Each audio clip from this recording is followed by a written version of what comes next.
Considérons le problème suivant. On a ces points qui sont reliés entre eux pour constituer des triangles et on connaît un certain nombre de côtés. Première question, la droite DC, c'est-à-dire celle qui est ici, est-elle parallèle à la droite GF qui est là? Deuxième question, cette même droite DC est-elle parallèle à la droite EB?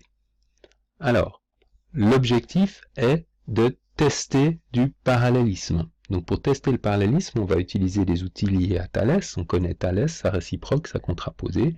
Donc ce qu'on va commencer à faire, c'est la droite DC et la droite GF vont nous amener à travailler dans des triangles. Pour Thalès, il faut toujours d'abord identifier les triangles. Donc ici, j'ai un triangle et ici, j'ai un deuxième triangle.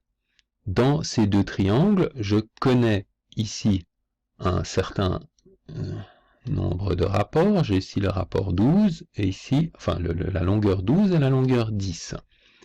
Et puis ici, j'ai une longueur totale qui est connue, qui est de 15. Et ici, j'ai une longueur totale qui est connue et qui est de 18. Pour rappel, dans une vidéo précédente, on a vu qu'on avait 4 outils, le théorème de Thalès, la réciproque, la contrapose, éventuellement la contraposée de la réciproque, qui me permettent, selon que j'ai des hypothèses sur le parallélisme ou non, ou des hypothèses sur l'égalité des rapports ou non, d'obtenir des conclusions sur les rapports ou sur le parallélisme. Donc il s'agit de bien choisir le bon outil.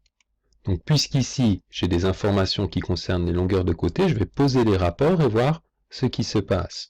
Donc pour le première question, donc on a dit qu'on allait s'intéresser aux deux triangles bleus ici, je vais calculer le rapport ici 12 sur le rapport 18 et le rapport 10 sur le rapport 10 sur 15 et le rapport 12 sur 18 plutôt. Je vais me poser la question, est-ce que ces deux rapports sont égaux?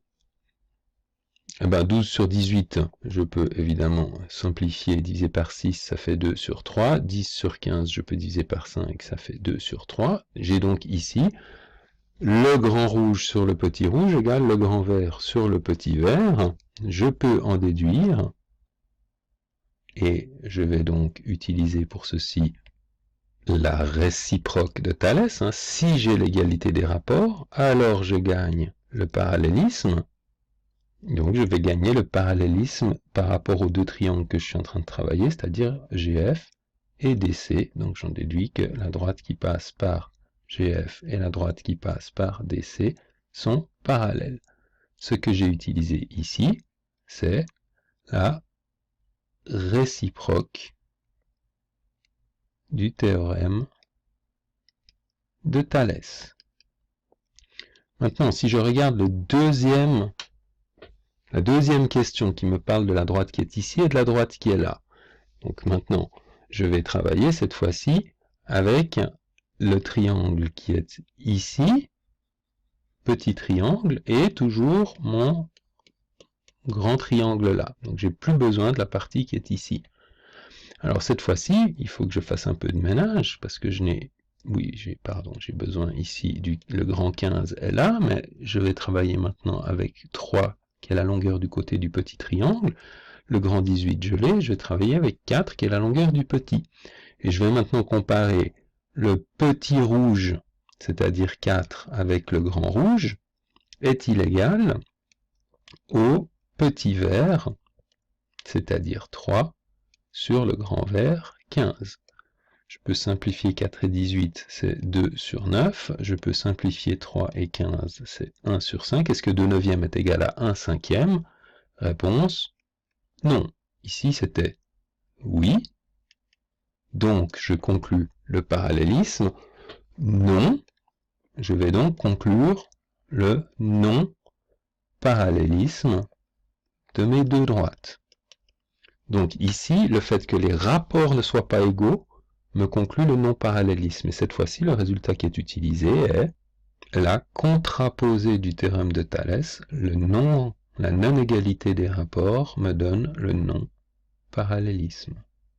C'est donc ici, cette fois-ci, la contraposée et non plus la réciproque du théorème de Thalès qui est utilisé dans cette situation. Encore une remarque, vous vous êtes peut-être posé la question que j'ai un peu directement, sans trop commenter, pris le côté ici en rouge et je l'ai associé tout de suite avec ce côté rouge. Pourquoi est-ce que j'ai pas pris ce côté que j'ai voulu associer avec celui-ci? Bien parce que le dessin me donne quand même une information ici que l'idée de Thalès, c'est toujours travailler avec les triangles qui sont les triangles semblables et les côtés correspondants. Donc, bien entendu, ici, l'angle qui est ici est le même que l'angle qui est ici, ils sont opposés. Et puis maintenant, si je veux travailler avec d'autres angles et que je considère l'angle qui est ici, je vais le noter W, ben, qu'est-ce qui correspondrait si on avait une hypothèse de parallélisme? C'est ces deux droites étant parallèles.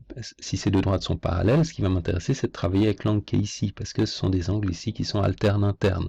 Donc cet angle correspond à celui-ci à celui-ci, à celui-là, et celui qui est là va correspondre à celui qui est ici potentiellement. Donc c'est pour ça qu'ensuite je vais travailler en face du vert ce côté avec en face du vert ce côté, et en face du bleu, j'aurais mieux fait de le faire rouge, celui-ci, en face du bleu, celui-là. Voilà, toujours cette idée que Thalès est relié à la notion de triangle semblable et de côté correspondant.